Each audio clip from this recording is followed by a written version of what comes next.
Alright. So guys at mga kaaro, andito tayo ngayon sa HQ or main office, main branch ng Vogue Philippines dito sa Caloocan. Ito just few of the things na gusto ko dito sa motor na to. But again, the finale later on, i-discuss ko bakit may gustong gusto akong feature nitong motor na to or yung characteristics niya guys at mga kaaro. So syempre, obviously nandito yung mga factors, you know. Nissan brakes, KYB suspension of course, Metzler 2-runs tire yan, 1917 sa likod. The engine 494cc. I am not sure kung may katumbas yan sa market. Alright, and then couple of things, ilaw puro LEDs yan, napakaganda. Syempre equipped with ABS and TCS as well. Napakalambot ng clutch nito because it is slipper clutch. Malambot lang ang clutch natin. So, syempre, mas madali, hindi nakakangawit. In fact, wala akong naramdaman pangangawit nung tayo magpunta ng Ironman. Napakaganda. By the way, ito may-ari na. Alright. 2 colors, blue at pareho na sa atin. Ganyan. And then, another thing that I like, syempre, pagdating sa kulay, pagka blue ka, look at that. Gold rims. Ang ganda. 5 PM. Ingat ha. Alright guys, so motor natin pagbabago, ito. So pinalitan natin to, no. Yung kanina mas mababa.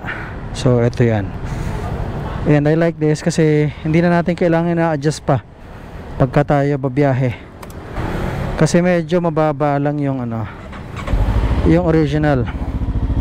So it's good na mataas yan and looks pretty badass.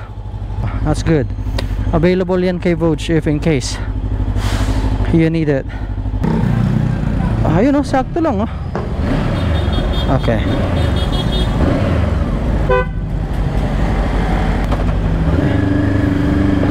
Alright. So tuloy natin. Oh, ang ganda sakto lang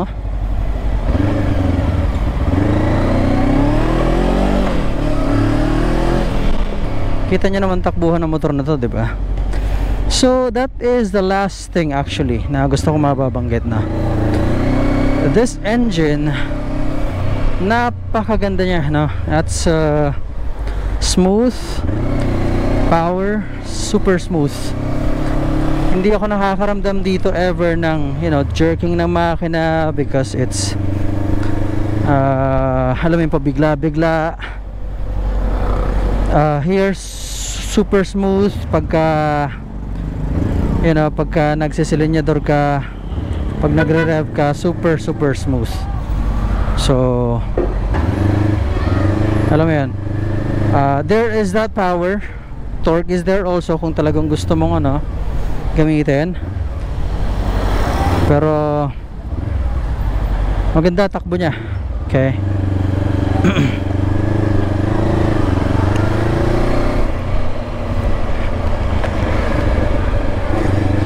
Here. Ayun ito nyo. The engine is really good. Kung meron bang katapat to na makina, because you know, kung wala, I'm not sure kung may katapat tong makina sa ibang brand because kung wala, I think they should stick to this kind of engine. It's effective. Maganda ang timpla. There's that enough power. 494cc. Smooth engine. Great performance. Walang vibration, isa pa. Hindi ako nakakaramdam ng vibration. Hindi nakakapagod dalhin. As in, enjoy lang. Pagka long ride mo to, enjoy lang. Oh, nice. Ang ganda talaga ng I think bagay na bagay itong windshield na meron tayo this time. So if you're an owner of this and gusto mo medyo mas malaki, you can go for this. I think available na to sa Vogue in a couple of days. Ngayon lang nila or kararating lang yata nito, so tinest na. And finally, this is all good. It's proven na pwede rito. Okay. This bike is babalik ko rito sa bike na to This is their most sought after, sought after, or ito yung pinakamabenta nila na bike sa lineup. Malakas. That's because of the performance. Kung matatry mo to, I mean, if you're going to compare it to the other like bike models in the same category, I think you're gonna love this. For the price of 380, this is totally not bad at all. It may seem na parang may kamahalan, pero with the value, with the performance, with the looks, with so far the quality that it brings, I think it's bang for the buck. Okay na siya, guys. Okay. I am sold dito sa motor na to, really. I mean, if there is going to be a staple na motor para sa akin, it is going to be this one. Ito yung kahit na magkaroon pa ako ng pangalawa, pangatlo, pang-apat, ito pa pwede kong iwanan. Una, matipid. Okay. Okay na to. Sa consumption niya, okay na ako sa kanya. Pangalawa, the power is just right.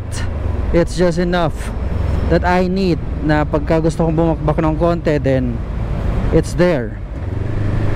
Pagka gusto kong chill lang, that be on EDSA or in the provincial roads, eto na yun. Alam mo yun? I mean, you can definitely be okay with higher cc bikes. The thing is, there will be an issue about the gasoline, syempre, the fuel consumption. Unless you are someone na hindi inaalala yung fuel consumption, then that's a different story. Pero alam mo yun, eto, tipid ka na sa gasolina, enjoy ka pa sa ride, and looks dope already. Okay, napakaganda na itsura. Mind you, this model, gustong gusto ng mga tao sa iba't iba na part ng mundo. In Europe, nagkalat daw to, ano, talagang kung saan siya naroon sa Europe, UK, and then so malakas ang bumenta ron. Dito sa Pilipinas, paunti-konti siyang nakikilala, which is good. And I think it is based of the performance kaya siya nakikilala. So ayun, yun na, ang gaan eh, oh. Look at that.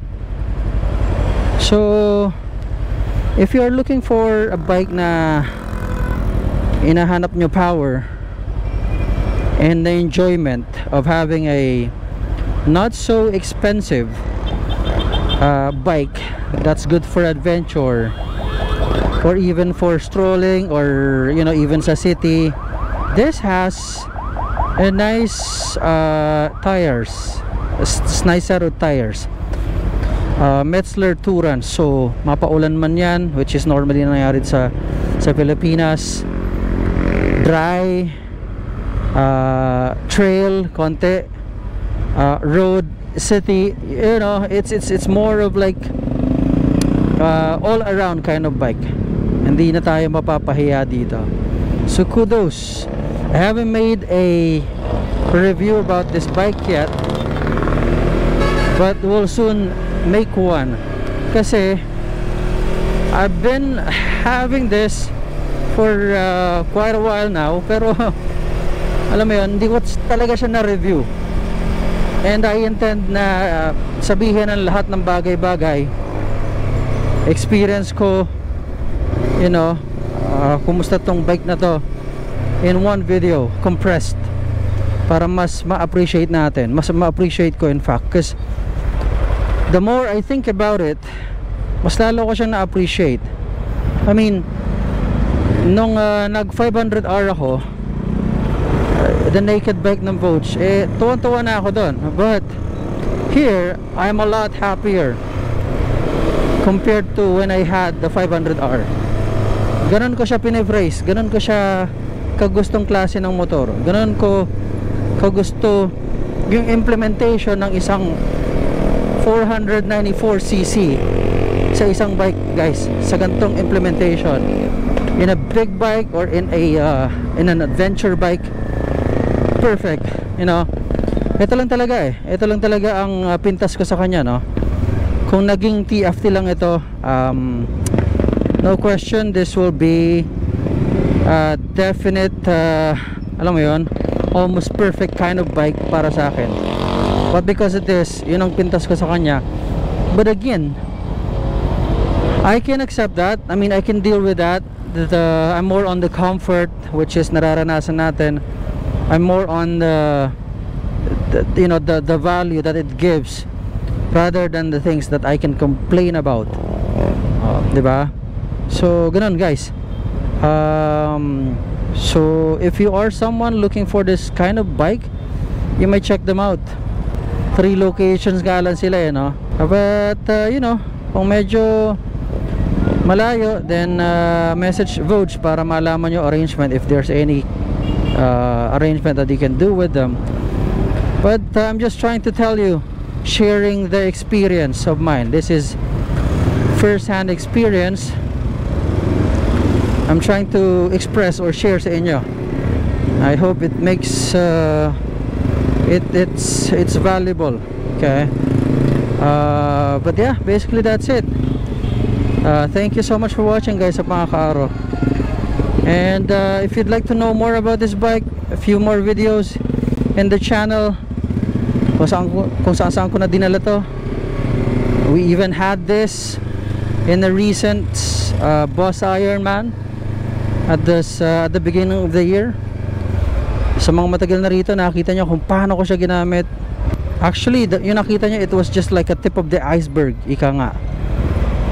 Talagang bugbog sarado rin to, because it was a 24-hour ride. Pero walang angal ang makina, you know, walang nahulog na tornilyo, yung mga ganon. It was in fact an enjoyable journey. Yun ang nangyari sa amin, you know. Na-enjoy ko, in fact, because of it. Sabi ko nga, nung matapos yun, I'm gonna go for one more. Unfortunately nga lang, hindi siya mangyayari dahil wala na ang Ironman But who knows, maybe it will come back next, or in a few years. We'll see. But this is part of that experience, and definitely because of the experience, I enjoyed a lot. So thank you Vogue for bringing such beautiful and functional and useful bike para sa atin. Talagang nakapagpa-enjoy ng isang biyahe, malapit man o malayo, diba? So yun, that's so much about it. Thank you so much again for watching, and until next time guys, at mga kaara, bye for now.